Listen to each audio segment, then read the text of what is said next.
உலகத் தமிழ் மக்கள் உங்கள் அனைவருக்கும் எனது அன்பான வணக்கங்கள். என்ன நேயர்களே, கேள்வி பதில் நிகழ்ச்சியில் 168 பார்க்கிறோம்.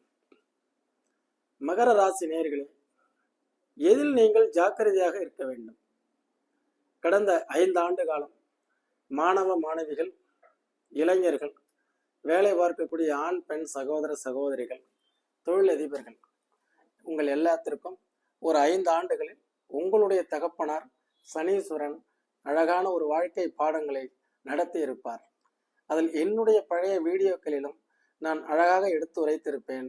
மகர ராசி நேயர்களே, நீங்கள் எதில் ஜாக்கிரதையாக இருக்க வேண்டுமேயானால், எந்த ஒரு பேட்டர்ன் போடுவதாக இருந்தாலும் அந்த பேட்டர்ன் ரைட்ஸ் நீங்க வாங்கிக்கிங்க. நீங்க எல்லா பேட்டர்னும், அன்னைக்கு கல்ஃப்ல இருந்து ஒருத்தர் நல்ல ஒரு புதிய கண்டுபிடிப்பை, அரிய கண்டுபிடிப்பை கண்டுபிடிச்சிட்டாரு.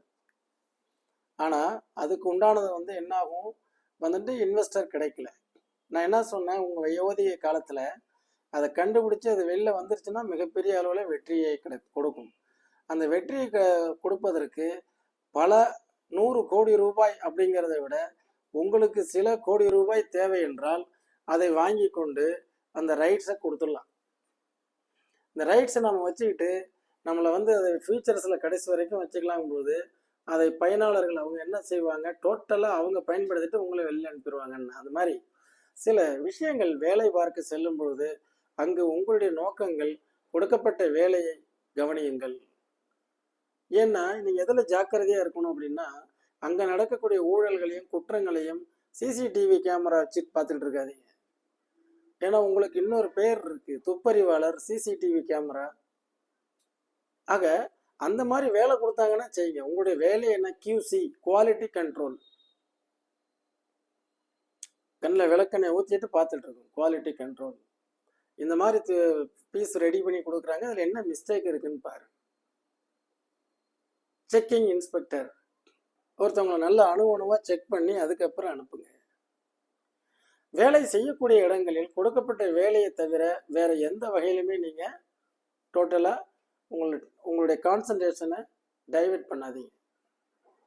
எதில் ஜாக்கிரதையாக இருக்க வேண்டும்? ஏதாவது ஒன்றை நன்றாக தேர்ந்தெடுத்து அதை செயல்படுத்துவதில் மட்டும் கவனமாக இருக்க வேண்டும்.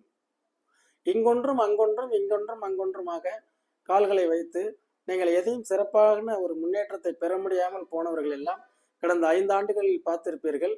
இனியாவது எதையாவது ஒன்றை நன்றாக சிந்தித்து செயல்படுங்கள். வேறு எதில் ஜாக்கிரதையாக இருக்க வேண்டும்? கூட்டணி தொழிலை நம்பினீங்கன்னா அந்த கூட்டு தொழிலில் நல்லா செயல்படுவீங்க. கொஞ்ச நாள் கழித்து அந்த தொழிலை அவங்க நல்லா கற்றுக்குவாங்க. கற்றுக்கிட்டு உங்களை வெளில அனுப்பி விட்டுருவாங்க. அல்லது அவங்க தனியாக போய் உங்களுக்கு ஆப்போசிட்டாகவே ஆரம்பித்து நீங்கள் என்னென்னலாம் தவறுகள் செஞ்சீங்களோ, பார்ட்னருக்கு வேலை என்ன, கண்காணிக்கிறது தானே. அதனால தான் பார்ட்னர்ஷிப் வேண்டான்னு சொல்கிறது. டோட்டலாக உங்களுடைய ப்ளஸ் ஆர் மைனஸ் எல்லாமே நீங்கள் சிசிடிவியாக இருக்க, உங்கள் சிசிடிவி கேமராவே அவரு ஸ்கேன் பண்ணிகிட்டு இருப்பார். ஸ்கேன் பண்ணி உங்களுடைய பேட்டர்ன் ஃபுல்லாக அவர் உறிஞ்சி எடுத்துருவார். இனி அவருக்கு தேவையில்லை. நீங்கள் உடனடியாக அவர் இன்னொரு பக்கம் போய் அந்த தொழிலை ஆரம்பித்து உங்களை விட அதிகமாக டர்ன் ஓவர் பண்ணிகிட்டு இருப்பார். இதுதான் மகரம். மகர ராசி நேயர்களே, எதில் ஜாக்கிரதையாக இருக்க வேண்டும்? ஒரு விஷயங்களை துவங்குவதற்கு முன்பு எளிமையாக துவக்குங்கள். பெருசா பிரபகண்டா பண்ணி ஆரம்பம் என்னமோ ஆட்டம் பாட்டத்துடன் இருந்தது, முடிவு என்பதோ என்னமோ மிகவும் ஈஸியாக முடிந்து விட்டது. பலூனை ஊதுகிறோம், மிகப்பெரிய அளவில் ஊதி ஒரு ஊசி பட்டாலே போதும், டப் என்று அப்படியே வெடிக்கிறது. அது மாதிரி நீங்கள் எந்த துறையை ஆரம்பித்தாலும் சிம்பிளாக, ஆர்ப்பாட்டம் இல்லாமல், ஆடம்பரம் இல்லாமல் துவங்கி எளிமையாக துவங்கி வலிமையாக சிறந்து வாழலாம். எதில் ஜாக்கிரதையாக இருக்க வேண்டும்? என்னை பொறுத்தவரை மகர ராசி, போய் எதுலையாவது லாக் ஆயிடுறீங்க அல்லது யாரையாவது லாக் பண்ணி விட்டுறீங்க. நியூட்ரலாக இருக்க வேண்டும். நம்ம போய் நீங்கள் மட்டும் போகிறது இல்லாமல் இன்னொரு 3 பேர் கூட்டாளிகளையும் கூட்டு போய், ஒரு ஆள் சொல்கிறான் 1 போட்டால் 3 வரும் அப்படின்னு ரகசியமாக இருக்குன்னு யாருக்கும் சொல்லக்கூடாதுங்கிறார்.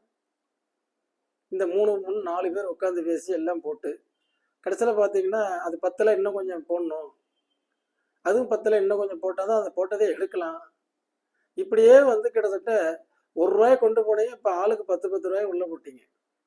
இப்போ அடுத்தது இன்னும் ₹2 இப்போ இருந்தால் தான் அந்த ₹10 எடுக்க முடியும் போது உங்கள்கிட்ட இல்லை. இன்னும் ₹2 கொடுப்பதற்கு ஆட்கள் இல்லை. இதுதான் சிக்க வைத்தல்.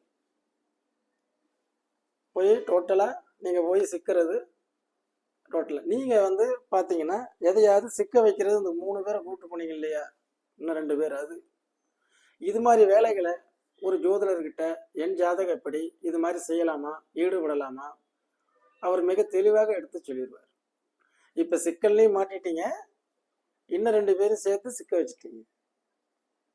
எதில் ஜாக்கிரதையாக இருக்க வேண்டும்? எலி வலையாக இருந்தாலும் தனி வலையாக இருக்க வேண்டும். நேற்று ஒருத்தர் வந்தார், பவானியிலிருந்து, மகர ராசிக்காரர். கிட்டத்தட்ட 10-20 ஆண்டுகளாக அவர் மிதன லக்கணக்காரர், லக்கணாதிபதி மிதனம் லக்கணத்திலேயே. 10 கூடையவன் குரு. என்ன தொழில் செய்கிறாரு? மெடிக்கல் ஷாப்பு வச்சிருக்காரு. குரு தான் மருந்து கடை. ரைட், நீங்கள் ஜாதகம் பார்க்க வேண்டாம், எந்திரிச்சு போங்கன்னு சொல்லிட்டேன். ஃபீஸை வாங்கல விட்டேன். ஏன் சார், நீங்கள் மிக தெளிவாக ஒரே ஃபீல்டில் நகராமல் எத்தனை வருஷமாக இருக்கிறீங்க? அது 20 வருஷத்துக்கு மேலே. இப்போ உங்களுக்கு புதன் திசை வரப்போகுது, லக்னாதிபதி திசை. சனி தான் உங்களுக்கு இடையில் சில பக்கங்களை காணும்னு சொல்லி அனுப்பிவிட்டு, லக்னாதிபதி திசை வரப்போது. இன்னும் 17 வருஷத்துக்கு ஜோசியம் பார்க்காதீங்க, உங்களுக்கு வயசு 63, 80 வயசு வரைக்கும் நல்லா இருப்பீங்க போங்கன்னு அனுப்பிவிட்டு. ஆக அது மாதிரி ஒரே நிலையில் 20 ஆண்டுகள் இருப்பீர்களானால் அதுதான் நல்லது. எதில் ஜாக்கிரதையாக இருக்க வேண்டும்? பல தொழில் செய்யறதுல ஜாக்கிரதையாக இருக்க வேண்டும். தெரியாத தொழிலில் ஈடுபடுறது ஜாக்கிரதையாக இருக்க வேண்டும். புதிய நபர்களுடன் எடுத்தோன்னு கவுத்தன்னு கூட்டு போறீங்களா, அதுல ஜாக்கிரதையாக இருக்கணும். எந்த ஒரு செயலை செய்யறதுக்கு முன்னாடியும் ஒரு ஜோதிடருடைய ஆலோசனை கேட்டு செயல்படணும். எல்லாருக்கும் பேட்டர்ன் போட்டு கொடுக்குறீங்க, உங்களுக்கு ஒரு பேட்டர்ன் இல்லாம போயிடுதே, அதை நான் போட்டு தரேன், வாங்க பார்ப்போம். அடுத்தது, இன்றைய 168வது பகுதியில் கேள்வி பதில் நிகழ்ச்சியில என்னெல்லாம் கேட்டிருக்காங்கன்னு பார்ப்போம்.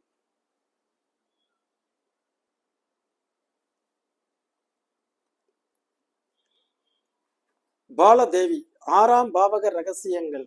சர்வீஸ் செய்யும் எண்ணம் உங்களுக்கு பொருந்தும் ஐயா. நன்றி. சர்வீஸ் ஓரியன்டாகத்தான் இந்த துறைக்குள்ளார எல்லாரும் வர முடியும். அதில் தான் வந்து அந்த அமைப்பு அவங்களுக்கு ஜாதகத்தில் இருக்கணும். அந்த அமைப்பு இருக்கும்பொழுது கண்டிப்பாக அவங்களுடைய வாக்கு பலிதமாகும். என்ன தொழில் செய்யலாம்? மிதுன ராசி ப்ளீஸ் சொல்லுங்க. துலாம் லக்கணத்துக்கு சொல்லியிருக்கேன் நான். அது துலாம் லக்கணத்தை தான் நீங்கள் பார்த்துருக்கீங்க.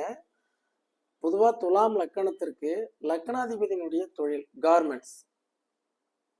10ஆம் பாவக தொழில். 10 கூடையவன் யார்? கடகம், சந்திரன். நீரை அடிப்படையாக கொண்டது, ஏற்றுமதி இறக்குமதி. அடுத்தது இந்த வீடியோவில் 12 ராசி இருக்கிறீங்கனால சொல்லலை. இப்போ மிதுன ராசி அப்படின்னு பார்த்தீங்கன்னா எக்ஸ்போர்ட் தாராளமாக பண்ணலாம். அதுபோக நிறைய தொழில்கள் இருக்கு. ஜாதகத்தை பாருங்க. மிதுன ராசி கணவர் எப்படி இருப்பார்? ஒரு ஹார்ட் சிம்பிளை கணேஷ் அனுப்பி விட்டுருக்கிறாரு. 3ஆம் பாவாக ரகசியங்கள். கரெக்ட்.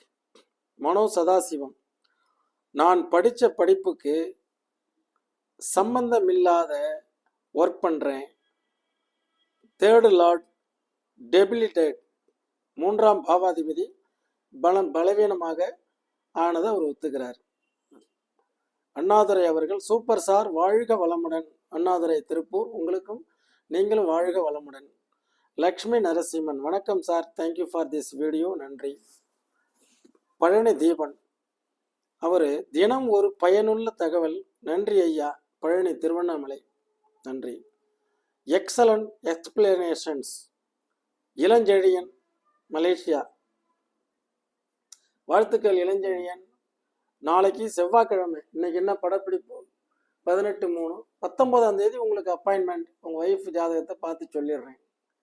அடுத்தது வரக்கூடிய 10ஆம் தேதி 11ஆம் தேதி மலேசியாவில் நம்ம ஈப்போவில் சந்திப்போம், சரியா?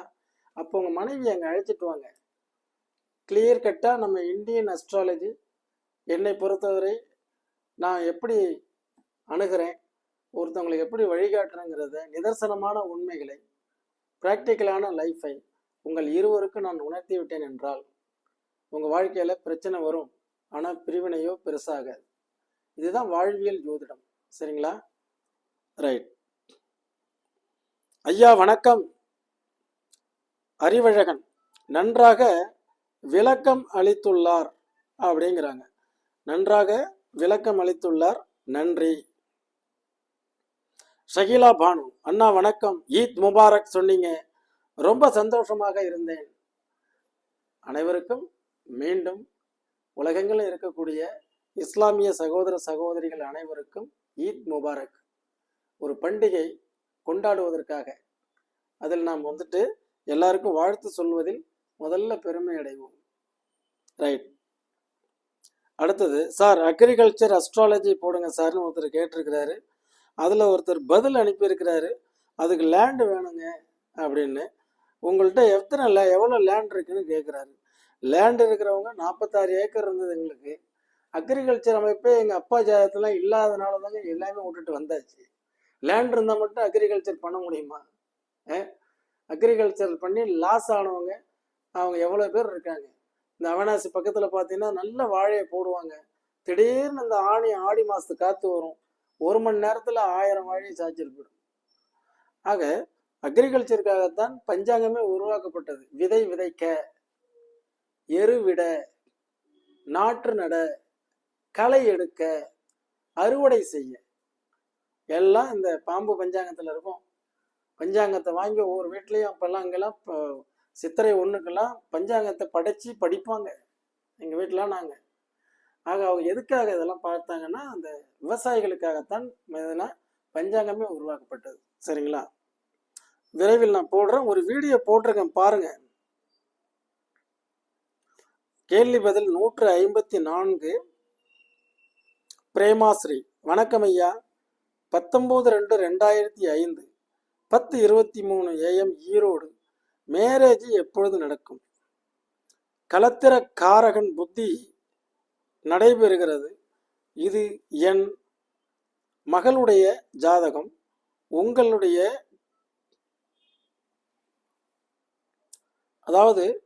மகளுடைய ஜாதகம். உங்கள் பதிலுக்காக காத்திருக்கிறோம். மேரேஜுக்கு பிறகு வெளிநாட்டு வேலை வாய்ப்பு கிடைக்குமா? நல்ல கேள்வி, நீண்ட கேள்வி. திருமணம் எப்பொழுது?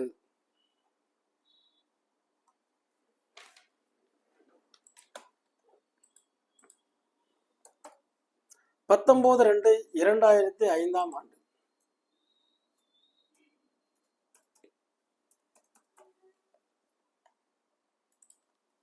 இந்த கேள்வி பதில் நிகழ்ச்சி ஆமை வேகத்தில் நகரக்கூடியது. பொறுமை உள்ளவர்கள் மட்டும் பார்த்தால் புரியும், புரியாதவர்கள் ஸ்கிப் பண்ணிட்டு போயிட்டே இருப்பாங்க. ஈரோடு.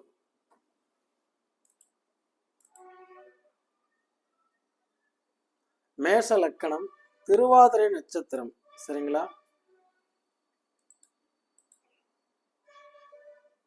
குரு திசையில் 7ஆம் பாவாதிபதி சுக்கிரனுடைய புத்தி. சுக்கிரன் காரியஸ்தானத்தில், அதில் திருமணம் நடக்கிறதுக்கு வாய்ப்புகள் இருக்கு. செவ்வாய் கணவன் ஷட்பலம் பெற்று 9ஆம் பாவகத்தில் இருப்பதாலும், அதே மாதிரி இவருக்கு வேலை பார்க்கக்கூடிய, வெளிநாட்டில் வேலை பார்க்கக்கூடிய கணவன் அமையறதுக்கு வாய்ப்புகள் இருக்கு. சின்னதாக ஒரு லாஜிக் சொல்லித்தரேன். லக்கணத்திற்கு 7ஆம் பாவகம் துலாம், 7க்கு 10 கணவனின் தொழில் ஸ்தானம். அது தன்னிடத்திற்கு 9ஆம் பாவக தொடர்பு. இவ்வளவுதான் லாஜிக். அதுபோக லக்கணத்திற்கு லக்னாதிபதியே 9ஆம் பாவகம்.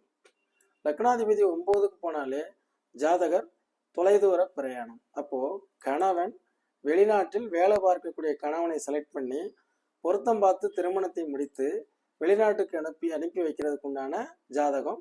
அதே இவங்களுக்கு ஆண் வாரிசு பிறக்கிறதுக்கு 80% வாய்ப்புகள் உண்டு.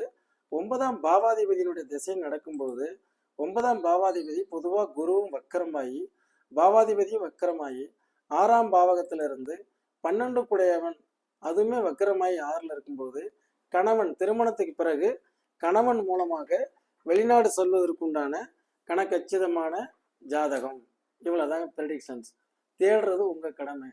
தேடும் காலம் இப்போ 8/1/2024 இருந்து 8/9/2026 வரைக்கும் அந்த 7ஆம் பாவாதிபதியினுடைய புத்தி சுக்கிர புத்தி நடந்துட்டு இருக்கு. ஆக லக்னாதிபதி 9ஆம் இடத்துல இருக்கு. கணவனின் தொழிலும் வெளிநாடு தொடர்புல இருக்கு. இவ்வளவுதான். இதுக்கு மேல விளக்கம் வேணா ஃபோன் பண்ணிட்டு நேர்ல வாங்க, தெளிவா பேசுவோம். 6ஆம் பாவகம் Sushila Rajendran, very nice sir. ஒரே வாரத்துல முடிச்சிட்டாங்க, அவ்வளவுதான். Ramkumar 99/8/40 AM Tirunelveli, love failure, IFS Indian foreign service is my aim. IAS ட்ரைனிங்ல லட்சணமான பெண் கிடைப்பாரா சார்? ஸ்பௌஸ் கேரக்டர் என்ன? 8th மூன் 9ல் வர்க்கோத்தமம் என்றால் 9ஆம் அதிபதி போல பலனை தருமா? 9ஆம் அதிபதியால் அட்டமாதிபதி ஆட்சி. என்ன செய்யுங்க, உங்களுக்கு தெளிவான விளக்கங்களை நீங்கள் IAS ட்ரைனிங்கில் இருக்கிற பொண்ணு வேணுமாங்கிற அளவுக்கு கேட்குறீங்க. தெளிவாக உங்களுக்கு இந்த கேள்வி பதில் நிகழ்ச்சியிலலாம் பதில் சொன்னோம்னா சரியாக வராது. நீங்கள் ஒரு அப்பாயின்மெண்ட் ஃபிக்ஸ் பண்ணிவிட்டு ஜாதகத்தை எடுத்துகிட்டு நேரில் வாங்க. ஆஃபீஸ் நம்பருக்கு கூப்பிடுங்க. இதில் நான் போடுறேன். நைட்டு போய் 0421423865. இது கேள்வி பதில் ஒரு வரியில் பதில் வாங்கிட்டு போகிற விஷயம் இல்லை. இது உங்கள் லைஃப்பில் லட்சியமாக இருக்குங்கிறீங்க. தேடுதல்கள் இதில் நிறைய டைம் எடுத்து ஜாதகத்தை தெளிவாக பார்த்து சொல்கிறேன். வாழ்த்துக்கள். கேட்டை நட்சத்திரம் ருதுவான பெண்ணின் திருமண வாழ்க்கை எப்படி இருக்கும்? இவ்வளவுதான் ஒரே கேள்வி. உலகமெங்கிலும் யூஸ்ஃபுல்லாக இருக்கும். ருது ஜாதக பலனை நீங்கள் திருமண பொருத்தத்திற்கு பார்க்காதீர்கள். ஒரு காலத்தில் பெண்களுக்கு ஜாதகம் எழுதும் வழக்கம் இல்லாததனால் அவர்கள் பெரிய மனுஷியாகிய பிறகு அதை நேரங்களெல்லாம் அவர்களாக குறித்து வைத்து கொண்டு இதன் மூலமாகவாது இனி நமக்கு புனர்ஜென்ம வாழ்க்கை, இரண்டாவது வாழ்க்கை மன வாழ்க்கை தானே, ஆக அதற்கு இதைத்தானே பார்க்க வேண்டும் என்றெல்லாம் பார்த்திருக்கிறார்கள். என் பொறுத்தவரை என் மகளுக்கு கூட இந்த நட்சத்திரத்தில் நான் எழுதி வைக்கவில்லை. காரணம், ஒரே ஒரு ஜாதகம், பிறந்த ஜாதகம், அது புகுந்த வீடு செல்லும்போது அதை வைத்து திருமண பொருத்தம் பாருங்கள். இந்த கேட்டையெல்லாம் வச்சுக்கிட்டு உடனே இப்போ இது திருமண வாழ்க்கை எப்படி இருக்கும், உடனே மச்சனனுக்கு ஆகாது அப்படின்னு அந்த நூல்களில் இதில் இருக்கும், பஞ்சாங்கத்தில். உடனே மூத்த மையத்தினர் அண்ணன் இல்லாத பையனா பாருங்க அப்படின்றாங்க. சரியா? அதனால சில விஷயங்களை நம்ம விட்டு அதிலிருந்து உதறிட்டு வெளியில் வந்துடணும். அதில் எந்த லாஜிக்குமே ருது ஜாதகத்துக்கு கொடுக்கப்படலை. ரைட். 4ஆம் பாவகம் சீக்ரெட் ஆஃப் 4th பிளேஸ் ரிஷப லக்கணம். சிம்மத்தில் ராகு பிளஸ் செவ்வாய் பிளஸ் குரு, மகரத்தில் சூரியன். புதிய வீடு அமையுமான்னு கேட்கிறார். ரிஷப லக்கணத்திற்கு 4ஆம் பாவாதிபதி சூரியன் மகர ராசியில் போய் இருக்கிறார். என்ன திசை நடக்குது, என்ன புத்தி நடக்குது, date of birth, time, place of birth எல்லாம் அவசியம் நீங்கள் போடுங்க. வணக்கம் குருஜி. பாலகிருஷ்ணன், ஜஃப்னா. குருஜி, கணவன் மனைவி இருவருக்கும் 8ஆம் இடத்து தசை ஒரே நேரத்தில் ஆரம்பித்தால் இதற்கு நான் உங்களுக்கு எதுலேயே பதில் சொல்லிட்டேன் அப்படின்னு கேட்டிங்கன்னா, அந்த கரெக்டாக 165வது பார்ட்லேயே உங்களுக்கு பதில் சொல்லப்பட்டிருக்கிறது. கவனமாக அதை போய் பாருங்க. ஐயா, ரிஷப லக்கணம் 10ல் சனி தற்பொழுது வழக்கறிஞருக்கு படித்து கொண்டிருக்கிறேன். அதாவது டேட் ஆஃப் பர்த் டயத்தை அவசியம் கொடுங்க சாமி. லக்கணம் மட்டும் ரிஷபம்னு சொல்கிறீங்க. 10ல் உங்களுக்கு என்ன கிரகம் இருக்குது? சனி இருக்குது. 10க்குடையவன் சனி. சனியினுடைய துறை எது? அது வழக்குரைஞர் துறை. அதுதானே கருப்பு கோட் போட்டுக்கிறது, குற்றவாளியை அறிமுகப்படுத்துறது, குற்றங்களை நிரூபிக்கிறது. அந்த ஃபீல்டுக்கு தகுதியான ஜாதகம் படிங்க. வாழ்த்துக்கள். லாயர் யார்? யார் லாயர்? 10ல் சனி. தாராளமாக படிக்கலாம். மேஷ லக்கணம், அதாவது 1ஆம் பாவக ரகசியங்கள், அதில் கேள்வி கேட்டிருக்கிறாங்க. லக்னத்தில் சனி, கடக லக்கணம். எப்படி சார்? கடக லக்கணத்துக்கு 8க்குடையவன் லக்கணத்தில், 7க்குடையவனும் லக்கணத்தில். ஒரு சிலருக்கு 7ஆம் பாவாதிபதி லக்கணத்தில் இருந்தால் கணக்கு வரக்கூடிய துணை இணை, அதாவது மனைவி கணவன், அவங்கள செலக்ட் பண்ணிக்கோங்க. 8 லக்கணத்தில் இருக்கும்போது லாட் ஆஃப் தேவையில்லாத பிரச்சனைகள், ரோட்டில் போகிறதெல்லாம் வந்து சேரும். கவனமாக இருக்கணும். 8ஆம் அதிபதி லக்கணத்தில் இருந்தாலே இல்லாத பிரச்சனைகள்லாம் தேவையில்லாமல் வீடு வந்து சேரும். அதெல்லாம் கவனமாக இருங்க. அடுத்ததாயம் மேஷம் லக்கணம், கார்த்திகை அண்டு தனுசு ராசி போராடும். Both fire signs. ஆமாம், sign. I am having trouble with anger management sir. Anger, right. அதாவது இந்த ஜாதக அடிப்படையில் வந்து மேச லக்கணத்தில் இருக்கிறாரு, ரெண்டுமே நெருப்பு ராசியாக இருக்குங்கிறார். ரெண்டுமே நெருப்பு ராசி, நெருப்பு. எனக்கு வந்து கோபத்தை நிர்வாகம் பண்ணுறதுல எனக்கு பெரிய சிக்கலாக இருக்குது சார். வாங்க ஒரு நாள், கோபம் எங்கிருந்து வருகிறது, கோபம் எங்கிருந்து வருகிறது?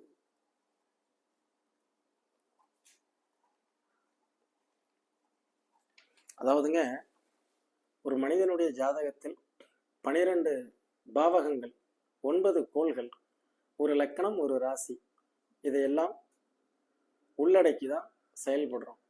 ஆக இதில் பஞ்சபூத தத்துவங்களில் ஆகாயம் தவிர மீது எல்லாமே வந்து பார்த்திங்கன்னா இந்த 4 ராசிகளாக முன்னாங்க 12 பிரிக்கிறோம். அதில் மேசம், சிம்மம், தனுசு, இது 3ல் ராசியோ லக்கணமோ விழுந்ததுன்னா அவங்க கோபக்காரங்களாக இருப்பாங்க, டென்ஷன் ஆயிடுவாங்க, பதட்டம் ஆயிடுவாங்க. அது எப்பெல்லாம் அவங்க அது மாதிரி ஆகுறாங்க அப்படின்னா, அவங்க சில விஷயங்களை எதிர்பார்க்கும்போது அதற்கு தக்கவாறு ஆப்போசைட்லேருந்து ரிசல்ட் இல்லைன்னா கோபம் வந்துடும். இவங்க நேற்றுலான மனிதர்கள் கிடையாது. தீப்பொறி மாதிரி தான் இருக்கும். இல்லைன்னா அமைதியாக இருப்பாங்க. நெருப்பட்டி இருக்கு, அந்த தீப்பெட்டி தீக்குச்சிகளோட பேக்கெட்டில் வச்சுருக்கோம், ஒன்றும் ஆகிறது இல்லை. அதை எடுத்து லேசாக உரசினா தானே பிரச்சனை. அதனால் உங்களை உரசக்கூடிய அளவுக்கு தேவையில்லாத பிரச்சனைகள் வரும்போது உங்களுக்கு கோபம் வருது. இதெல்லாம் நீங்கள் என்ன செய்யலாம், பொதுவாக இதை குறைக்கணும் அப்படின்னா இந்த சமுதாயத்தை வேடிக்கை பாருங்கள். எல்லாமே நம்ம நினைக்கிற மாதிரி கரெக்டாக நடக்குதா? இந்தியன் படத்தை போய் பாருங்க. அந்த பெரியவர் என்னெல்லாம் பண்ணாரு, அவர் கடைசியில் ஜெயிச்சாரு, அது வேற விஷயம். ஆனால் அது மாதிரி தான் இந்த சமுதாயத்தில் எப்போதுமே 100% பியூரிட்டி இருக்காது. அவர் ஒர்க் பண்ணுறான், நம்ம கிட்ட கீழே வேலை பார்க்குறவன் நம்ம எதிர்பார்க்குற மாதிரி ஒர்க் பண்ணிட்டான்னா அவனும் முதலாளி ஆகிடுவான். அது மாதிரி நிறைய விஷயங்கள் இருக்கிறது. நம்ம அடுத்த நிகழ்ச்சி 169 சந்திப்போம். என்றும் உங்களுடைய ஜோதிட வாழ்வியல் ஆலோசகராக நாளை சந்திப்போம். நன்றி, வணக்கம்.